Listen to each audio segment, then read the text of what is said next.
So, good afternoon, everybody. I see there's mainly men in the room. So, it's not a bad idea to address this issue then. Of course, I am very happy to be here, especially when it comes to introduce this dimension, the feminine dimension, in trade-related issues, investments, trade, the world of economy, and the creation of wealth. Of course, in this case, one feels happy of putting forth this variable, but not in the sense of, when one finishes the prime stage, when you've accomplished a job in which you invested a lot of energy, work, discipline, professional engagement, and the outcome is very good. Contrary to that, this is the former stage. Let's hope we make it, right?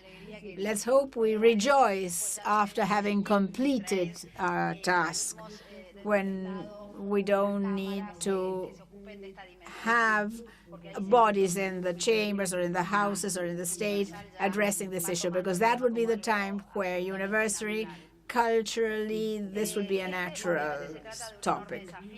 Of course, this is a huge challenge, a challenge which will demand a big effort and the permanent will to work together, all of us together, and in a streamlined way, because precisely the idea is to introduce, not, after all, it's 50% of the population. The working population needs, 100% of the population needs to be on an equal footing. The Buenos Aires Declaration is a milestone in itself, and this means that we are all in line with a common purpose, and besides, it provides an agenda to reach objectives with which we will be working to achieve a specific outcome. However, opening up for a great paths for a greater involvement of women, this is still, as we were saying, at a starting point. The greatest achievement to date is that we've understood that regarding the men peers, women requirements ought not to be greater, and the consideration for that should not be lower. The standard has been set, but in practice, not. For these expectations to materialize, it's important to keep on insisting that this is not about benefiting a group of people, and even if the group in question is formed by half of mankind, such as this case, but rather we need to benefit us all, and this is what we have to understand. Women are not benefited from this alone.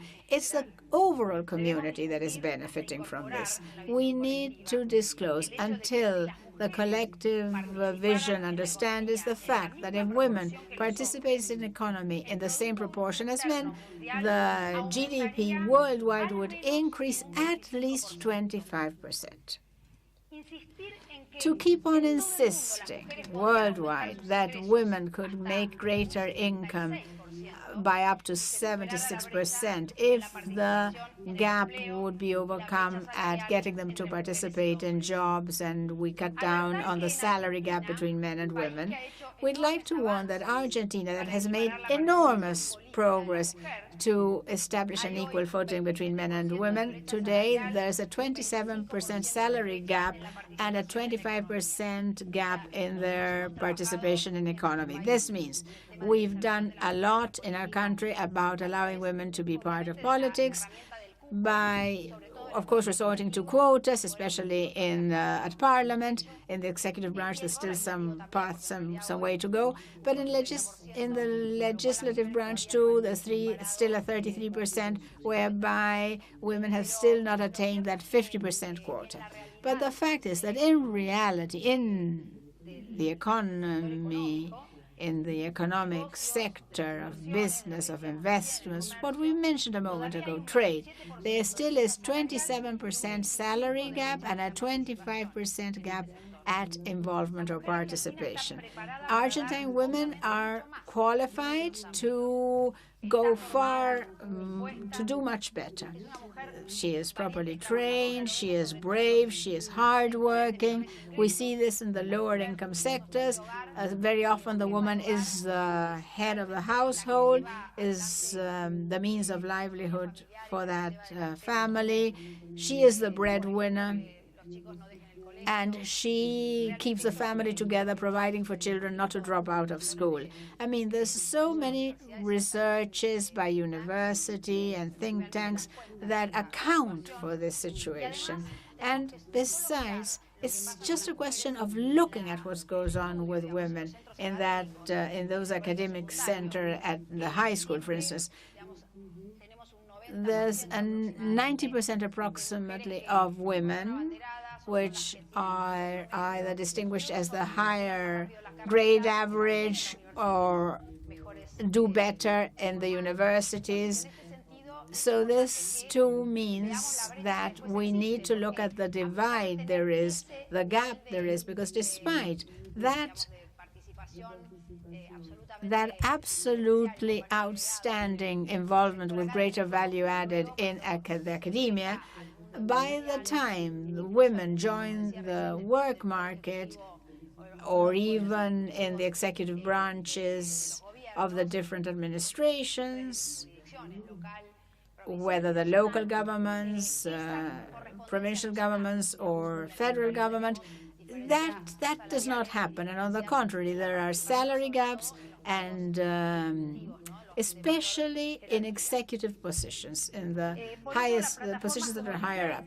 That's why platforms such as SheTrades Argentina or Mujeres Exportadoras, a program put together by the Investment and International Trade Agency, need to go deep down into themselves and allow for greater progress. SMEs of women, exporter women, tend to make more profits and be more profitable and hire more employees than just companies that operate domestically. In the framework of incorporating a gender policy and inclusive economic growth, I would like to put forth two issues that I believe are vital. I'd like to refer to, in the first place, the role of technology at cutting down on economic gender disparity.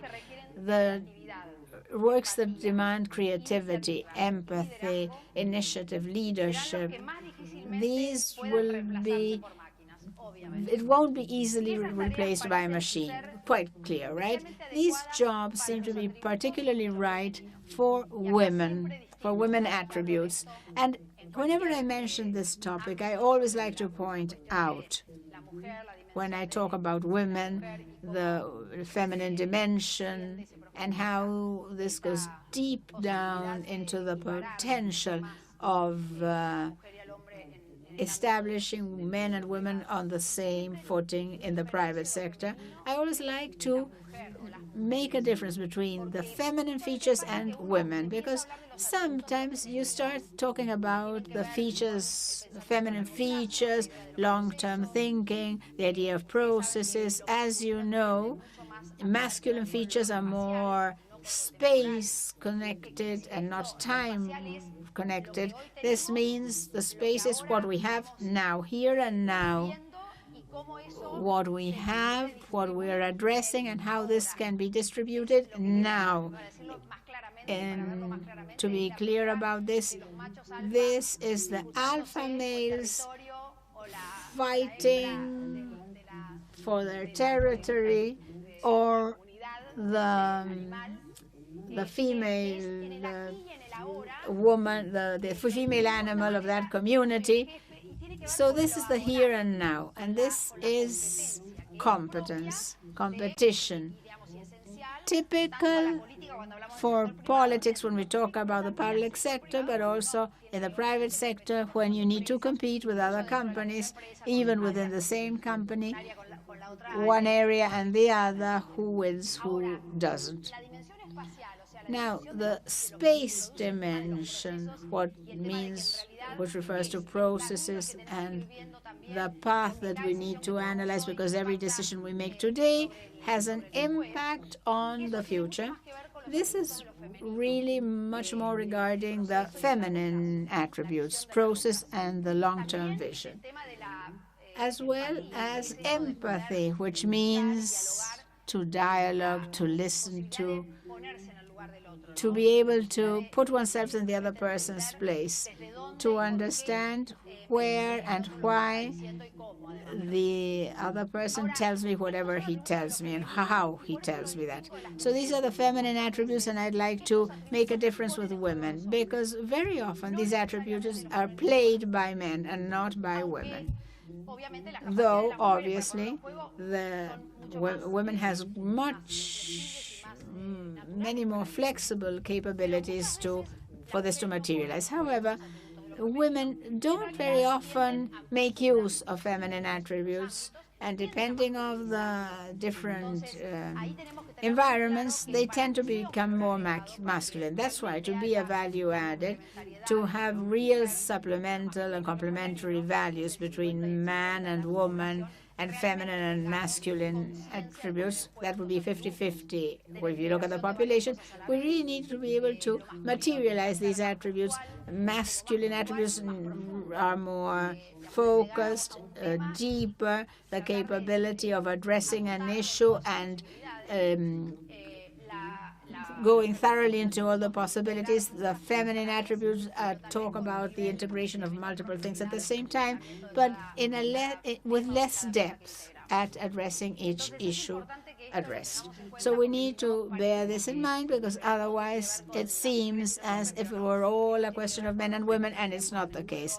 Men also have feminine attributes that may be at stake, and the same thing the other way around with women. This is when the field is no level playing field anymore. As we said, this refers to creativity, to leadership, empathy. These are all jobs that match feminine attributes. However, globally, women are underrepresented in these jobs. This is a horizon that we need to pay attention to. We need to train women and young people and extend their possibilities of acquiring competencies for this type of job. Even when it comes to education, a strong point for Argentina. A changing paradigm is demanded. Today, the amount of women graduated in scientific studies, technology, math is far, far lower than men. That's why Argentina has 25% less women entrepreneurs than male entrepreneurs.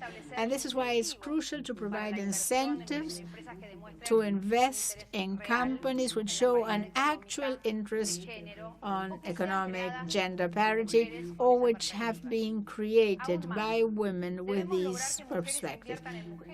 We even need to get women to invest in other women, so that investors and entrepreneurs know each other and allow for greater trust. Lots of studies show, there's one of them in particular, that show that when a man holds a managerial position somewhere and he is asked, who would be your replacement if this person may progress and go to hold another position, 84% of the men say that they see their successor as another man. So this is something, another issue that we need to focus on, because it talks about the integration of both genders. At the same time, what is very pertinent for Latin America, the greatest urban nature worldwide, with 4/5 of the population living in urban settlements, women contribute in a decisive way to the prosperity of cities. If you measure these studies all over the place, you see that women carry out fewer jobs, for instance, palliative care for terminal illnesses, than men. In Argentina, for instance, the women are thought to use 6 to 4 hours a day to care for children, while for men it's the average is 3 to 4 hours a day. And this has increased. If we had looked at these figures if we had seen these figures 2 decades ago, it would have been much lower. So we expect a greater contribution so that the demographic growth will take place in the cities where more and more women, especially those that are older, shall be responsible for their households and for taking care for vulnerable people. Though women seem multitasking at integrating and tidying and ordering very many things at the same time, there is a limit and a certain amounts of hours a day. That's why we say that this also needs to be an unequal standing. One of the ONU Habitat report conclusions on gender, this is 2013, say that women in cities have little time because of the lack of adequate urban resources. I am convinced that the right investment in a care system can bring forth substantial benefits when we look at gender equality. On one hand, it can reduce the workload that is not paid for. On the other hand, women labor is freed and allowed to produce other jobs or work that gets paid for. That's why when we look at urban politics, we also need to use a gender perspective, allowing the economy of women to grow. We all have children. We have our own sons and daughters, and when we look at our children's career or our children's performance at school, and we analyze, or rather feel for our children during those stages, independence, or the feeling of independence, the sensation of independence among parents takes place when the children can pay their bills. In the meantime, they are gaining independence, but the people will feel it when they are able to pay for their own bills. If we see this, obviously, with women, it's exactly the same. The independence and the feeling of freedom, the possibility of deciding by themselves, especially when we think that these sectors lack the training, especially the university training, and in this case, this is even more important still. In the civil society, the private sector and the government together can do enormous amount of work to put this debate, this exchange, in the public sphere. That's why, considering the meetings within the WTO and the G20 meetings, SheTrades and G20, and President Macri has opened the WTO meetings by introducing in his speech gender perspectives. These are all things which, I mean, nowadays seem more natural, or the issue seems more natural. And besides, we don't have to see this as a struggle, as a controversy, as a fight between feminine and masculine, but all the contrary. When you look at what you have to gain, we're all winners. It's a win-win scenario.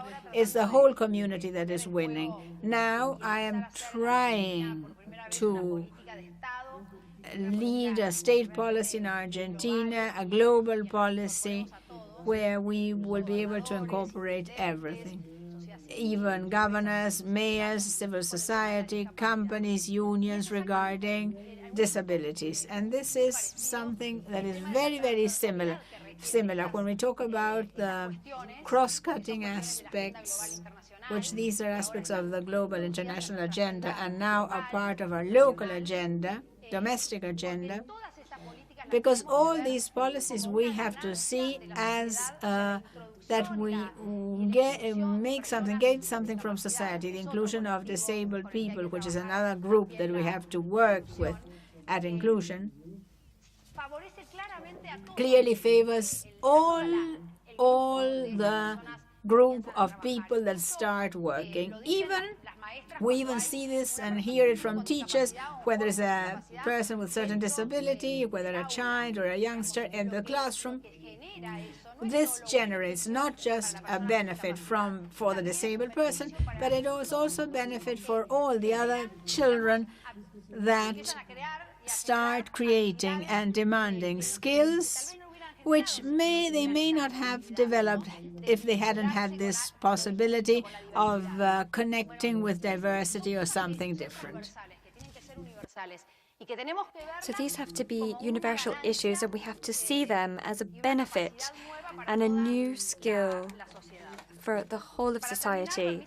So to end, allow me to say that I would like to take this opportunity to celebrate the chance our country has had to receive you all, to host you, to share experience and best practices, and to hear from other countries. There are countries that are clearly more advanced on this issue, to order ideas, to join forces, set realistic goals. That's another important issue. Here in Argentina, we sometimes have laws, especially in large cities, that have more international integration.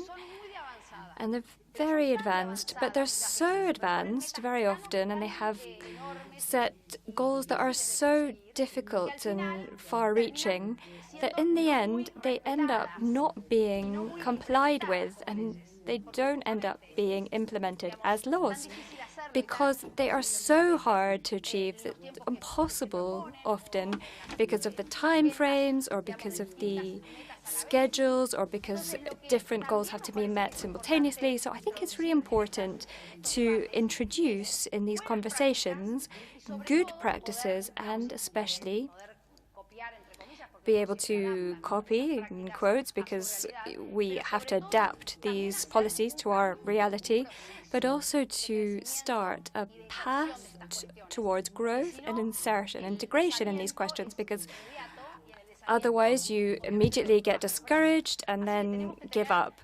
So we have to have paths that are completely realistic with goals that challenge us. They don't have to be easy to achieve. We don't have to set the bar low. They do have to challenge us, but they have to be achievable. From my point of view, the position that I'm in, you know that in these issues related to gender and the women and the inclusion of women from any point of view of any public policy or initiative that we have in the private sector that requires the public sector in order to be implemented, we are here to support, to collaborate, to push this forward, to add value from my role in the government, but also from a personal point of view. So thank you so much for having introduced this issue, for taking it into account, for considering it to be an important issue so that the private sector in the area of business, trade, investments also introduce this area. Because what we have seen clearly in all this research that has been carried out in the IDB and in other multilateral organizations, these studies show that when gender issues and women-centered issues are introduced in companies in the areas of exports, business, investments, trade, there is definitely growth. That is absolutely proven, and when diversity is introduced, you see growth immediately. It's practically an immediate effect in all organizations. So thank you so much. Thank you for taking this dimension into account. And of course, I would encourage you to be agents of change, promoters of change in the positions that you hold and the areas that you work in, because you will see so many more benefits than setbacks. So thank you very much. Suerte.